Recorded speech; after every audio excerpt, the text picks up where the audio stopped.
Señores, bienvenidos a Apogeo TV. Vamos arriba.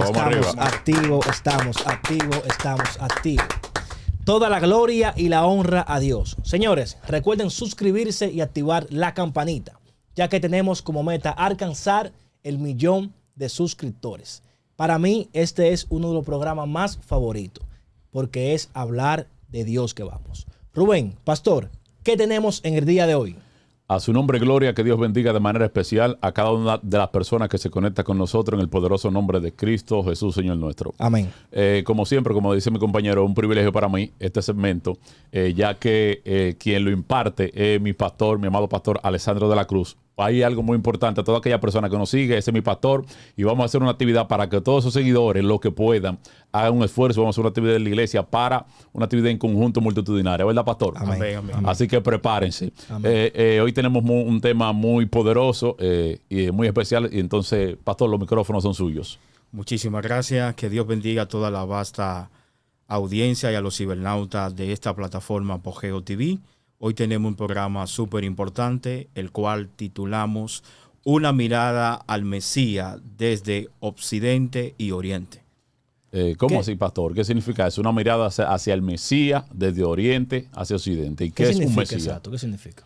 Sí, realmente vamos a tratar de abordar este tema como las escrituras nos fueron dadas como una donación o una herencia de Israel, que el Dios del cielo le entregó la palabra a Israel y le entregó las profecías mesiánicas contenidas en el antiguo pacto, más de 300 profecías mesiánicas. Entonces Israel se formuló una perspectiva de la característica que tenía que tener ese Mesías. Entonces nosotros desde Occidente hemos recibido lo que se llama el Nuevo Testamento, que entendemos que las profecías fueron cumplidas en Yeshua de Nazaret. Y la palabra Mesías tiene diferentes connotaciones. Por ejemplo, una persona que significa untada o frotada con aceite. Mashiach en griego, en griego sería Cristo. Cuando decimos Jesucristo, estamos diciendo que Jesús es el Cristo, es el Mesías. Entonces esta palabra también se aplicaba al sumo sacerdote, quien se llamaba Unha Cohen Mashiach.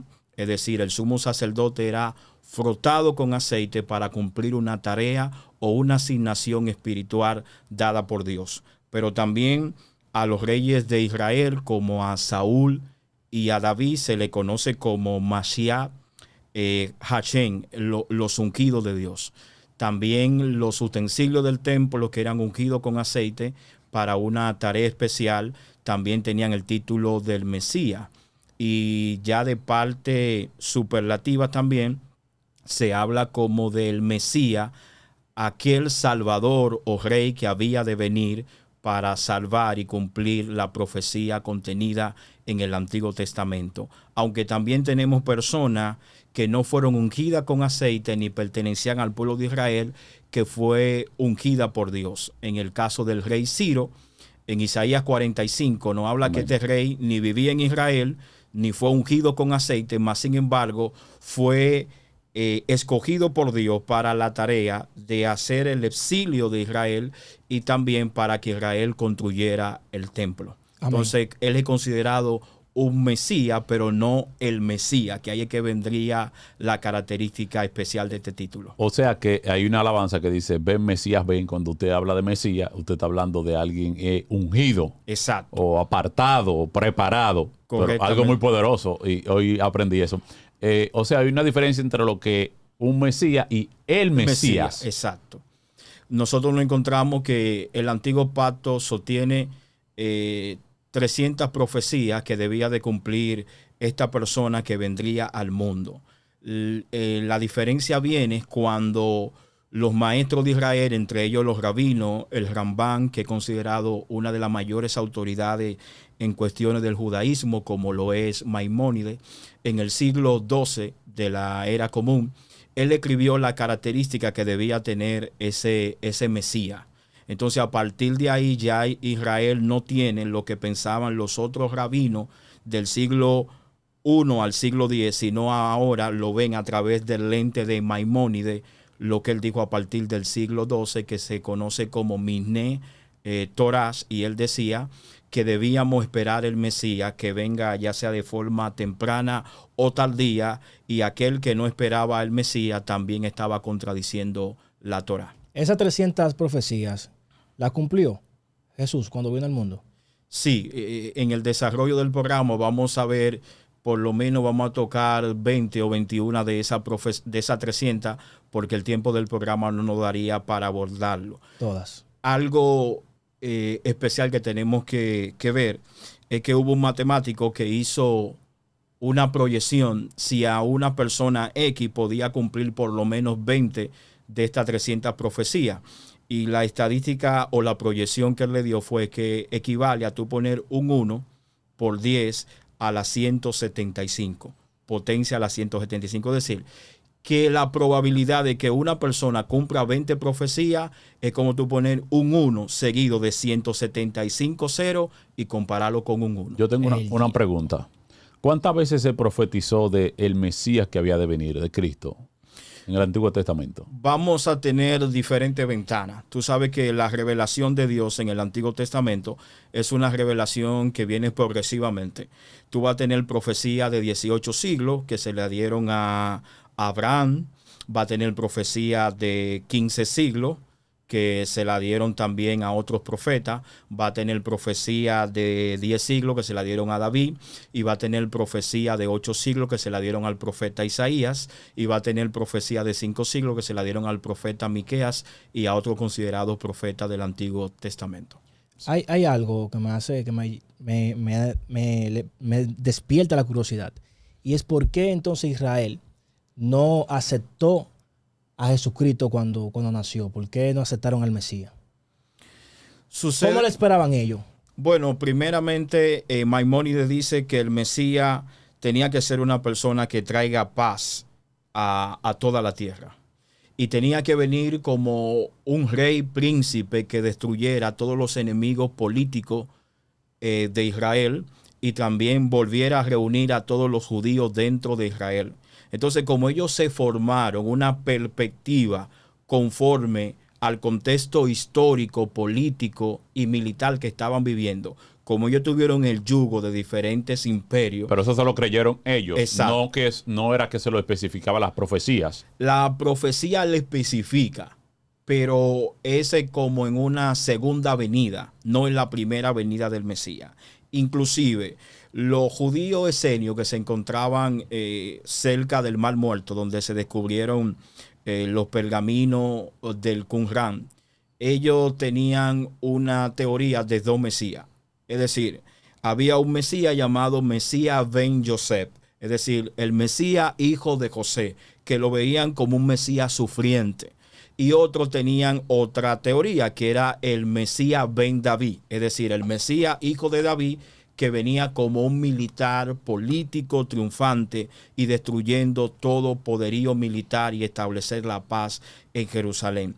Pero lo que nosotros vemos a raíz de la Escritura es que el profeta Daniel abrió una ventana, y es que ese Mesías iba a morir y ese Mesías se le iba a quitar la vida. Pero ellos prefirieron construir una teoría de dos Mesías en vez de ver si el Mesías que proclaman los cristianos cumplió o no con la profecía contenida en el Antiguo Testamento. O sea, al final Israel no lo aceptó porque para ellos no cumplía. Exacto. Wow. Y fue todo lo contrario, porque cumplió con toda prácticamente. Sí, nosotros lo encontramos, por ejemplo, la primera ventana que se abre en Génesis 3:15 es que inmediatamente desde que Adán y Eva pecan, Dios le dice que de la simiente de la mujer levantaría un redentor. Amén. Que la serpiente que representa a Satanás iba a morder a Cristo o al Mesías, lo iba a morder en el talón, refiriéndose a su muerte en la cruz, pero que este descendiente de la mujer, que era un hombre, iba a aplastar a la serpiente en la cabeza.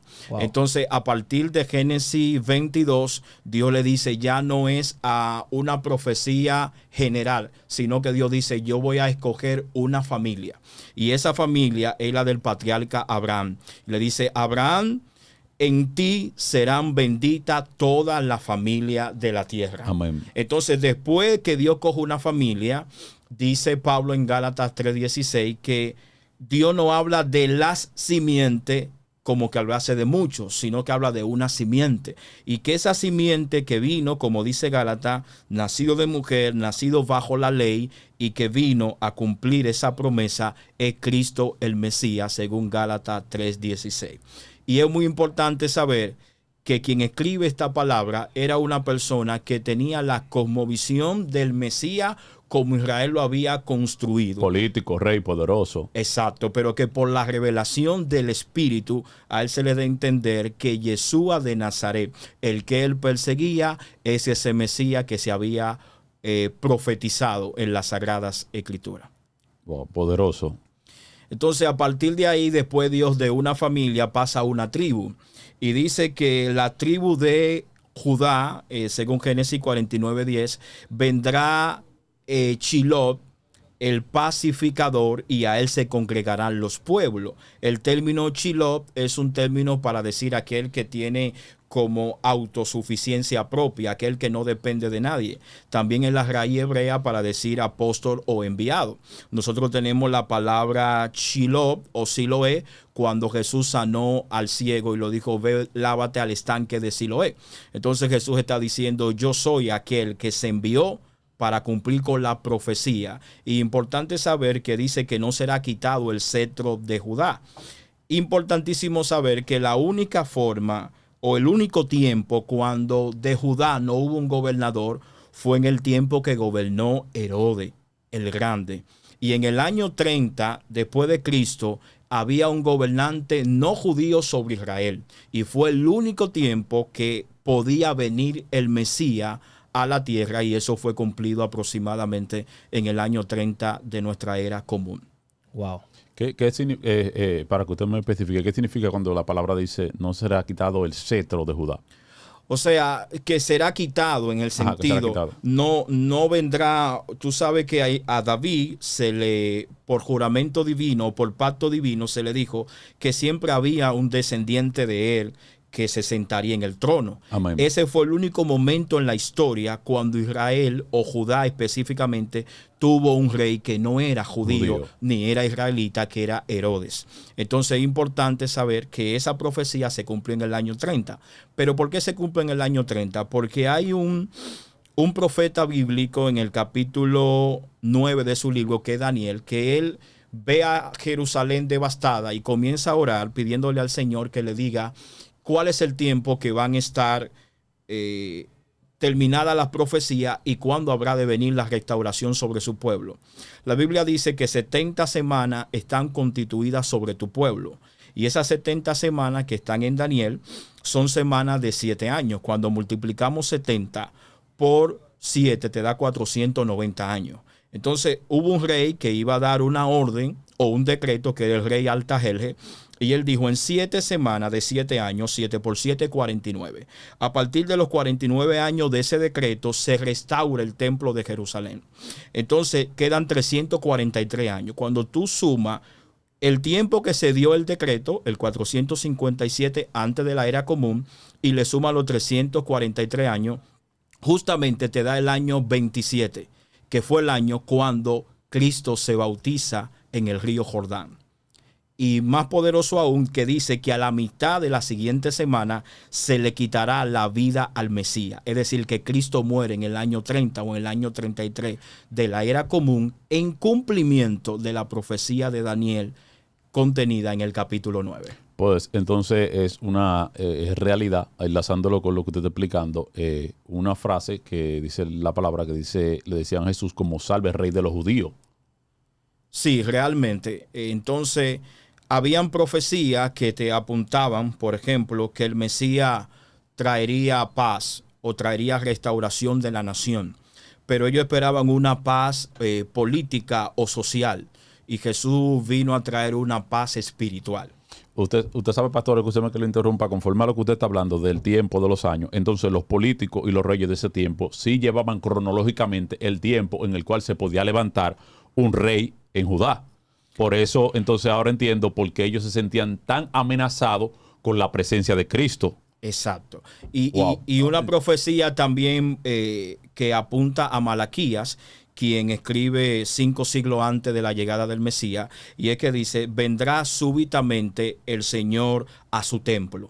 Es decir, que Malaquías dice que el Señor vendrá a su templo y enseñará a los pueblos. Y sabemos que Jesús entró al templo y enseñó al pueblo. Amén. Y más aún, el Salmo 69 te especifica que Jesús no sería conocido por sus hermanos, o sea, sus hermanos lo aborrecían. Entonces, el Salmo 69 dice, los hijos de mi madre me tienen por cosa extraña, pero yo vendré y voy a entrar con celo a mi casa. Entonces, cuando tú ves Juan capítulo 2, te dice que Jesús hizo una cuerda de azote, entró a su casa, pero los hermanos le dicen, pero ya son es la fiesta del tabernáculo. ¿Por qué tú te quedas aquí oculto? Nadie que quiere darse a conocer se queda en oculto. Jesús le dice, no ha llegado mi hora. Vayan ustedes adelante a la fiesta, que yo voy a ir en el tiempo señalado. Entonces, cuando Jesús llega ahí, dice el evangelista que ahí se cumple el Salmo 69, Jesús entró celosamente a su casa y el celo de tu casa me consume. Volcó Wow. la mesa, lo cambista, porque habían convertido la casa de Dios en cueva de ladrones, como había profetizado el profeta Jeremías. Entonces, usted me está diciendo hoy de que la palabra es tan específica con el tiempo del nacimiento de Cristo, con el tiempo de su manifestación, y aún así es tan como cronológicamente organizada que hasta los momentos en los cuales Jesús intervenía y hacía un milagro, una reprensión, como le hizo en el templo, era porque era un momento específico. Vayan ustedes adelante, que yo voy a manifestarme más atrás. Fíjate que en el milagro que Jesús inaugura, como apunta el libro de Génesis, en el principio creó Dios los cielos y la tierra, ¿verdad? Pero el evangelista de Juan dice que en el principio Jesús hizo una señal. En Juan capítulo 2, ¿qué fue? Fue Jesús invitado a las bodas de Caná de Galilea y dice que se acabó el vino. Y María, su madre, quiere intervenir y le dice, se acabó el vino. Jesús le dice, aún no ha llegado mi hora, mujer. O sea, y después fue que él pidió que la tinaja sea llena de agua y convertida el agua en vino. Es decir, que Dios en el tiempo señalado, en el cumplimiento, Dios envió a su Hijo, nacido de mujer y nacido bajo la ley, para traer salvación y vida eterna a la humanidad. ¿Cuál fue la profecía más poderosa que cumplió Jesús? Mira, para usted. De unas cuantas ahí para no alimentarse hoy. Vamos a decir unas cuantas, porque tú puedes tener mucha profecía, pero vamos a empezar con el nacimiento. El libro de Miqueas, capítulo 5, verso 2, dice, y tú, Belén Efrata, eres la más pequeña entre la familia de Judá, de ti saldrá el Salvador. Sus salidas son desde la eternidad hasta la eternidad. Es decir, que Miqueas apunta 500 años antes del nacimiento de Jesús, que Jesús nacería en Belén. Wow. O sea, y no solamente Belén, sino que la palabra Belén significa casa de pan. Y el pan de vida nació en casa de pan. Entonces es muy poderoso, fuerte, como nosotros vemos, que no solo el nacimiento, también anuncia que Jesús iba a ser traicionado por la persona o su amigo más íntimo. La palabra dice, el amigo íntimo, el que yo confiaba, con el que mojaba mi pan, va a levantar contra mí su calcañar. Y no solamente habla de su traición, sino también habla Zacarías que se daría el precio de su salario, es decir, la cantidad de moneda por la cual se iba a traicionar a Cristo, 30 piezas de platas, también fue profetizado en las Sagradas Escrituras. Wow. O sea, todos los profetas fueron profetizando también los hechos que se iban a dar. Cada profeta fue profetizando los hechos que se iban a dar con el Mesías. O sea, todo iba apuntando al nacimiento, a la manifestación y de la manera que él se iba a desarrollar en la tierra, el Salvador. Incluso hasta las monedas también. Exacto. Entonces también nosotros nos encontramos que el libro de Zacarías capítulo 9 dice, alégrate y da voces de júbilo porque tu rey vendrá humilde cabalgando en un pollino de asna. Y es decir, Israel esperaba que el Mesías entrara en un caballo como entraban los reyes, los príncipes, para traer guerra, para decir me proclamo Mesías, me proclamo Salvador. Y Jesús entra como dice el profeta. No viene el rey con la expectativa que ustedes tienen. El rey viene pero cabalgando humilde en un pollino de asna. Y algo sumamente sorprendente es que el libro de Éxodo 13:13 nos dice que cuando tú tenías un ganado o tú estabas criando animales y tú tenías un asno que era tu primer animal, tú no podías llevarle un asno como ofrenda al Señor, sino que tú tenías que cambiarlo y redimir ese asno por un cordero. Y cuando Jesús va sobre el asno, entrando a Jerusalén, el asno representa a Israel. Y el que va montado en el asno es el cordero, dando a entender que yo soy el que redimo a Israel. Wow. Entonces, toda esa profecía, la dificultad viene con qué lente tú te colocas para abordar esa profecía. Si tú te colocas un lente judío ortodoxo que no creen que Jesús es el que cumple la profecía, tú vas a decir, no, yo rechazo porque mis rabinos o mis autoridades espirituales no quieren aceptar a Jesús como Mesías. Otro pasaje sumamente importante que nosotros nos damos cuenta es Isaías 53. Isaías 53, en los primeros 11 siglos de la era común, era aceptado como un pasaje. Isaías 53. Sí, digo. Como un pasaje que era aplicado al Mesías. Sin embargo, los rabinos lo que hicieron, como este pasaje se parece mucho al Mesías cristiano, vamos a decir que en ese pasaje no se habla del Mesías, sino se habla de Israel. Entonces, ¿por qué? Porque Isaías también habla de que la palabra Mesías puede ser aplicado al término siervo. Es decir, Israel era el siervo de Dios ungido como la nación que era el foco de Dios para dar a conocer la gloria de Dios a través de ellos como pueblo. Pero como ellos le fallaron a Dios, Dios entonces tiene que coger un descendiente de una mujer que ha de traer la salvación no solamente para Israel como pueblo, sino a todas las naciones. Entonces Isaías 53 nos habla del siervo sufriente y dice la escritura que él iba a ser herido por nuestros pecados. Amén. Molido por nuestras rebeliones, que el castigo de nuestra paz fue sobre él. Y habla que por su llaga íbamos nosotros curados. Entonces, ¿cuáles son las razones bíblicas que podemos nosotros dirimir para decir... Muy poderoso ese capítulo. Que ese capítulo no puede ser aplicado a Israel. ¿Por qué decimos eso? ¿Por qué?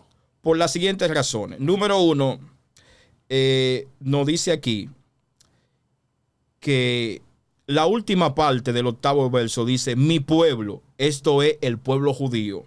El contexto es imposible asumir que Israel es el siervo sufriente que expía los pecados de Israel. Si uno se mantiene en la postura de Israel como siervo sufriente, Israel no puede redimir los pecados de Israel. Es lo primero. Exacto.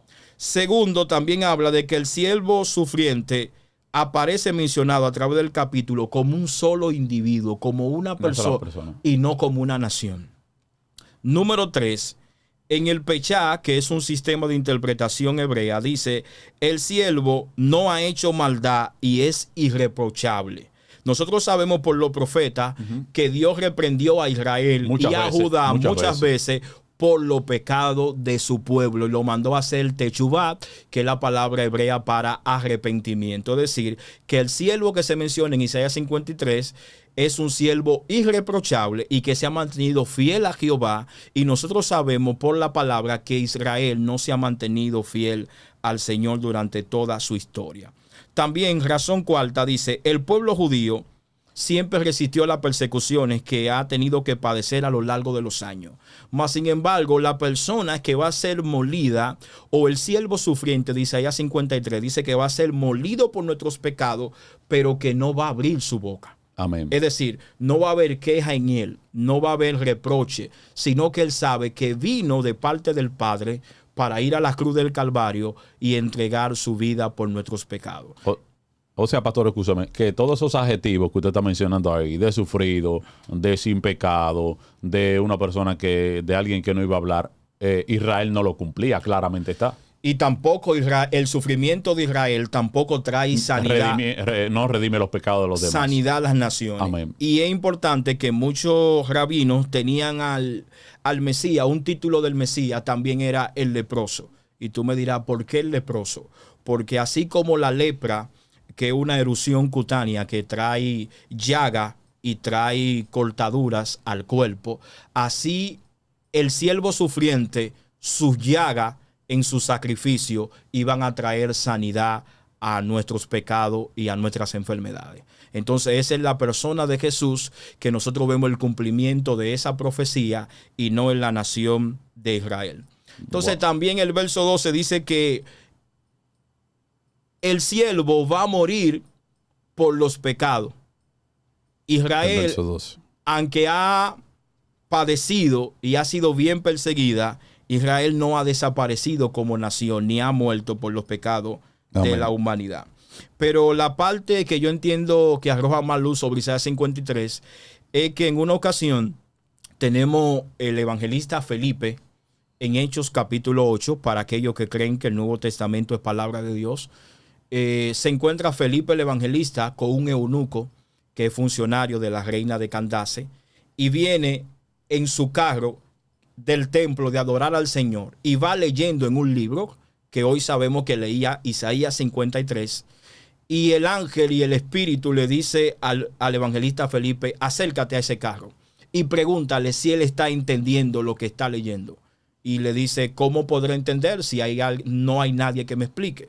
Dice que él empezó desde ese pasaje enseñándole las escrituras, y le dijo: ¿de quién dice esto el profeta? ¿De sí mismo o de algún otro? Y dice que desde ese pasaje le anunció el evangelio de Jesús. Y es importante que fueron Ana y Simeón, que eran dos devotos creyentes esperando el Mesías, que a los grandes líderes poderosos de Israel del tiempo de Jesús no le fue revelado que venía el Mesías. Mas, sin embargo, a estos dos ancianos se les dijo: no verán muerte hasta que ustedes vean el ungido de Dios, que morirá por los pecados de Israel.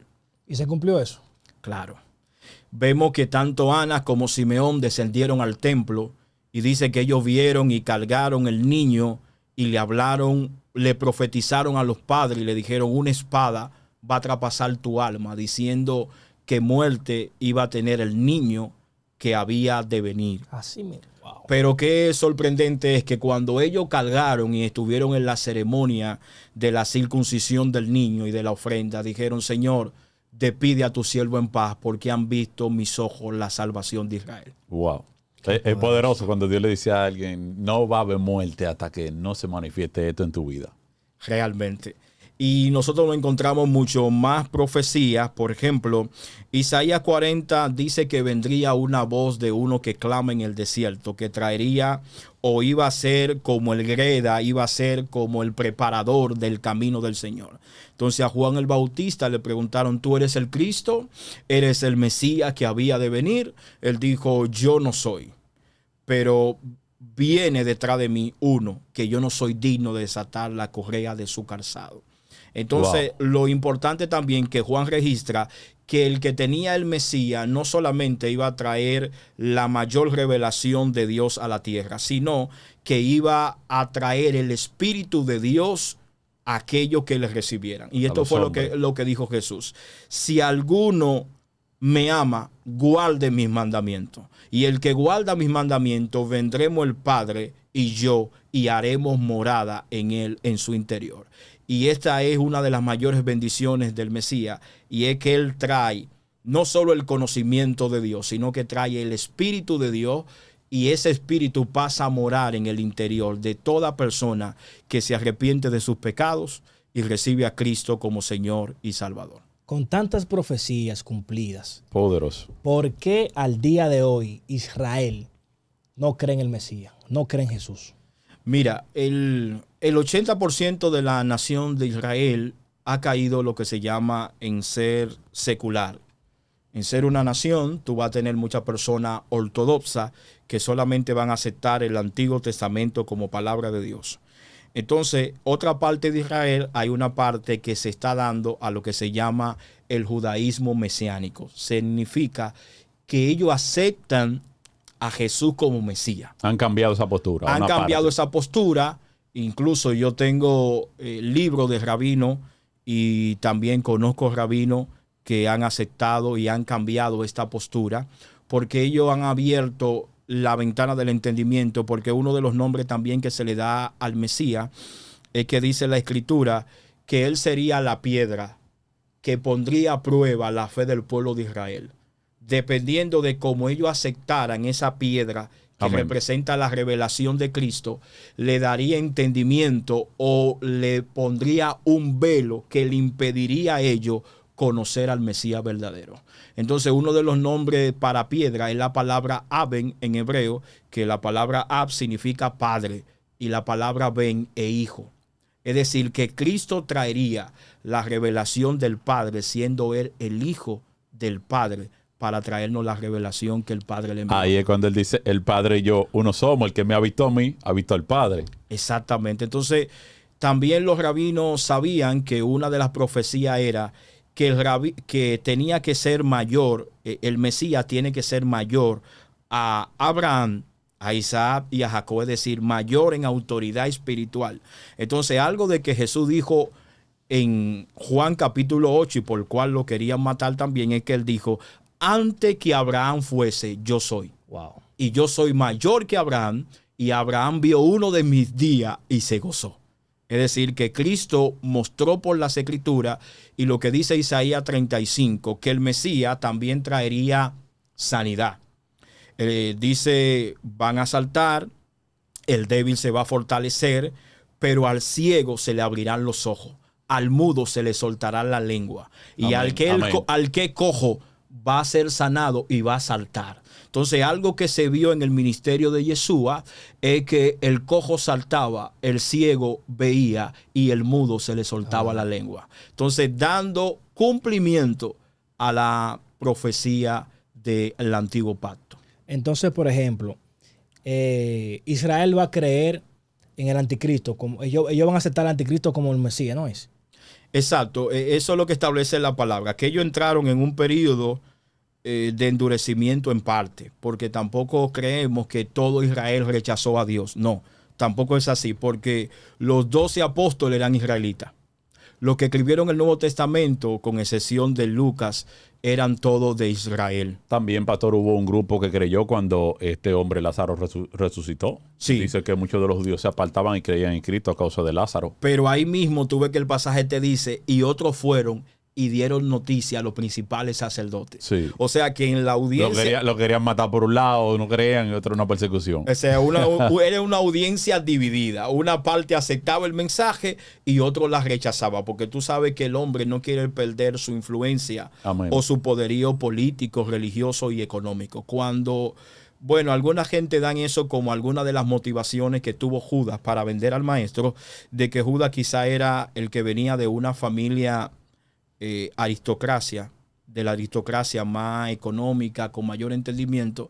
Entonces el Jesús que él esperaba que entrara y tomara posesión de Israel y fuera a romper el yugo de los romanos, dice, no, yo voy a una cruz a morir y resucito al tercer día. Entonces este Mesías no me cuadra con el que yo estoy buscando. Entonces el único chance posible que tengo, a lo mejor venderlo y recuperar parte del tiempo que yo tengo invertido en este ministerio. Él estaba buscando como una posición política. Si este hombre rompe, me ponen a mí en un buen cargo. Y eso se ve revelado en los evangelios, que dice la escritura que dos hermanos, Jacobo y Juan, le dijeron al maestro, mira, cuando tú llegues a Israel, que vamos en la ruta para allá, que uno se siente a tu derecha y otro a tu izquierda. O sea, uno es el vicepresidente y otro el primer ministro de tu reino. Jesús le dijo, yo no he venido a eso. Y le dijo, miren, la gente de las naciones se enseñorean, pero entre nosotros el que quiera ser el mayor tiene que ser vuestro servidor. Wow. Entonces, Jesús realmente nos damos cuenta que tanto en el círculo íntimo del maestro como a la afuera, y lo que habían enseñado los maestros de Israel, era una teología o era una profecía del Mesías. Sí hay una parte de Isaías y de otros profetas que dicen que el Mesías traería paz, acabaría con el mal, destruiría toda la maldad, pero esa es la segunda venida del Mesías. Pero el primer advenimiento de ese Mesías, la Escritura señalan como un siervo sufriente por nuestros pecados. Bueno, pastor, yo termino con esto, con esta pregunta. Después de usted escucharlo, lo que usted está explicando de la característica del Mesías, y de la humildad con la que iba a venir y que iba a morir en la cruz, que esos datos, en verdad, que se había predicado, en que Juan el Bautista había hablado, lo que tenían, lo que sabían en realidad, que habían vivido la experiencia, como decimos nosotros, face to face con él, eran los 12 discípulos. O sea, que esos discípulos eran hombres que sí se entregaron a la obra de corazón, porque ellos sí sabían que él vino a padecer y que iba a morir. O sea, me estoy tirando un grupo de gente en contra, de enemigos, estoy dejando mi familia, dejo mi trabajo, estoy siguiendo a un hombre que vino, dijo que es un salvador, no voy a tener dinero a través de él, no tengo un cargo político, y aún así ellos entregaron su vida por el evangelio. Sí, pero lo entregaron después de un acontecimiento importante. Aún entre los discípulos, al ellos ser rechazados por la élite religiosa de su tiempo, su entendimiento no era tan agudo, sino que tú te fijas que en una ocasión Jesús lo aparta y le dice, ¿quiénes dicen la gente que es el Hijo del Hombre? También el título Hijo del Hombre y que viene en las nubes es un título adjudicado a Jesús en Daniel capítulo 7, que también es otra profecía mesiánica. Wow. Aunque a Ezequiel se le llamó Hijo del Hombre, pero con la diferencia de que viene en las nubes. Cuando viene en las nubes no se refiere a nubes literales, sino que viene justamente con la Shekinah o con la presencia del Padre. Poderoso. Entonces, algo ahí importante que los discípulos dicen, bueno, uno dice que tú eres Juan, el Bautista que resucitó, uno de los profetas que resucitaste, y Jesús le dijo, esa es la opinión de la gente que está afuera. Ahora, mi círculo íntimo, ¿quiénes dicen que yo soy? Y de repente hay un silencio y hay un rayo de revelación que viene sobre el apóstol Pedro, que le dice, tú eres el Cristo, el Hijo del Dios viviente. En otra palabra, tú eres el Mesías, el Hijo del Dios viviente. Y Jesús le dice, bienaventurado eres, Simón, hijo de Jonás, porque no te lo reveló carne ni sangre, sino mi Padre que está en los cielos. Es decir, que para recibir a Cristo como Mesías, tú puedes dar profecía, puedes dar una buena enseñanza, pero tiene que venir una revelación de parte de Dios, porque no solamente tú aceptas un Mesías conceptualmente, sino es un Mesías salvador, Amén. un Mesías libertador y un Mesías que vino en cumplimiento de la palabra de Dios, pero es un Mesías que se hace latente y real en la vida de todo aquel que le abre su corazón. Porque la mujer samaritana en el pozo, que hablando ella con Jesús de que el patriarca Jacob le había dado a ellos, Jesús viene y le dice, como estos discípulos tienen un impedimento regional, cultural, que me impide hablar con esta mujer, porque judíos y samaritanos no se llevan entre sí. Yo le voy a dar dinero para que ellos vayan a comprar, para yo comprar un tiempo de intimidad y a sola con esta mujer. Y le dice Jesús, mujer, yo quiero agua. ¿Cómo tú me pides agua siendo judío y yo soy samaritana? Jesús le dijo, si tú conocieras el don de Dios y quién es que te pide de beber, tú le darías y él te daría agua que salta para vida eterna. Y esta mujer sigue lo literal y le dice Jesús, cualquiera que beba de esta agua vuelve a tener sed, pero del agua que yo doy no tendrá sed jamás. La mujer le dice, pues dame de esa agua. Jesús le dice, llama a tu marido. Ella dice, no tengo marido. Jesús le dice, bien ha dicho, porque 5 ha tenido y el que ahora tiene no es tuyo. Entonces Jesús dice ella, yo sé que cuando venga el Mesías, el Cristo, él no dirá todas las cosas. Jesús le dijo, yo soy el que habla contigo. Vino una revelación entonces sobre ella. Exacto. Y le habló de su vida. Y no tan solo ahí, también cuando Jesús se encontró en el Sanedrín, que lo juzgaron de noche, violentando sus derechos. Es decir, los juicios no se hacen de noche, sino en el día. Jesús fue juzgado y encarcelado de noche. Y en el Sanedrín le dice el sumo sacerdote, tú eres el Cristo, dilo, no la atormente más. Digo, yo se lo he dicho y ustedes lo han creído. Desde ahora me veréis a mí que vengo en las nubes y voy a estar sentado a la diestra de mi Padre. O sea, dando una señal clara y evidente de que ese Mesías que ustedes saben que en Daniel 7 está anunciado, yo vine a darle cumplimiento. Wow. Amén. Ya para culminar en mi parte, yo quisiera saber, ¿quién murió primero, Juan el Bautista o Jesús? Sí, nosotros nos encontramos que según dice la profecía y relatan los evangelios, Juan el Bautista muere primero. Muere primero. Sí, porque Juan el Bautista eran 6 meses mayor que Jesús. O sea, cuando Jesús nació ya Juan el Bautista tenía 6 meses de nacimiento.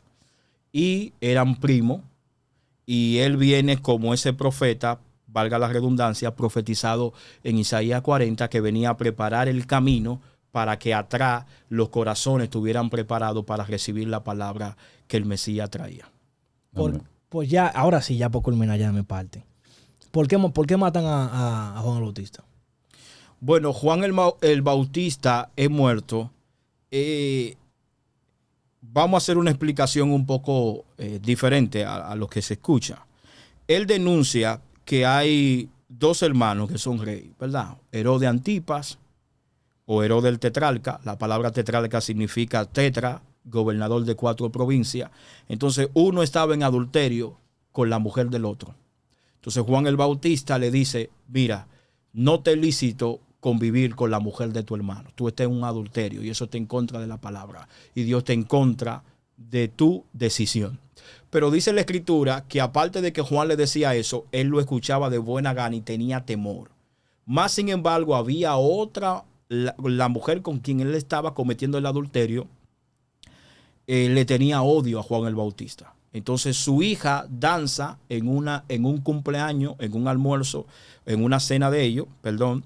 Y entonces él le dice, le agradó tanto como ella danzó, bailó, que dijo, pídeme lo que tú quieras y yo te lo daré. Y ella ahí pide la cabeza del Juan el Bautista y él tiene que dársela en cumplimiento de la promesa que le hizo. Wow. Pero esto es profético porque también Juan el Bautista viene en el espíritu de Elías. Es decir, la Nechama o el ministerio de Juan el Bautista era parecido al profeta Elías. Comían, vestían lo mismo, profetizaban, enfrentaban reino, declaraban al pueblo. Y como Elías hizo volver el corazón de Israel hacia Dios cuando estaban en idolatría, Elías haría volver el corazón de los hijos hacia los padres, como hablábamos las semanas pasadas. Wow. Ahora, ¿qué pasa? Jezabel quería matar al profeta Elías y le anunció la muerte y le quería cortar la cabeza. De igual Ahora, forma, el espíritu que gobernaba en Jezabel, el mismo que opera en esta mujer para pedir la cabeza de Juan el Bautista. wow. Entonces vemos como hay una conexión entre los dos ministerios. Amén. Increíble, No, señores. hoy fue un día grande liga, De verdad que sí. sin desperdicio. Cada vez que hacemos este contenido yo me nutro y aprendo muchísimo, de verdad que sí. Amén. Señores, deje los comentarios qué tema usted quiere que tratemos y ya ustedes saben que vamos para la iglesia. Amén, amén. Si usted tiene algo más que decir, pastor. Ven, agradecerle la grata oportunidad, invitarle a las personas, no importa de qué credo, denominación usted haya escuchado, tenga la libertad de abrir las páginas de las Sagradas Escrituras y orarle a Dios eterno, que si ese Mesías vino y es el que dicen los cristianos, que Él se les revele y usted lo conozca de manera íntima y personal y que usted escudriñe las Escrituras libre de sesgo y con una mentalidad abierta, porque la palabra, como dice el Salmo 119, verso 130, la exposición de su palabra alumbra y hace entender a lo simple. Vaya con una mentalidad humilde de aprendizaje y la palabra de Dios le va a iluminar y le va a revelar si Jesús es el Mesías, sí o no. Ay, qué fuerte. Amén. No nada, vamos a terminar con una oración. El momento de la bendición. Diría Amén, yo. así es. Vamos a permitir que el pastor cierre con una oración para toda aquella persona que se conecta con nosotros en el nombre de Jesús. Amén. Amén. Señor, te damos gracias. Sí, oh Dios. No somos dignos ni merecedores de hablar de tu palabra. Ellas son santa, ungida, transformadora y guiadora. Gracias porque nos ha tomado y nos ha abierto esta ventana de oportunidad, rogando que todo aquello que han escuchado, tu palabra quede sembrada en sus corazones y la lluvia temprana de tu Espíritu Santo haga que ésta germine y pueda dar los frutos al 30, al 60 y al 100 por uno. Añade bendición y que tu palabra corra y sea glorificada. En Cristo Jesús, Señor nuestro. Amén. Amén. No nada, recuerda, Arriba de Dios. no vive nadie. Pojo Pojo TV. TV es la vuelta.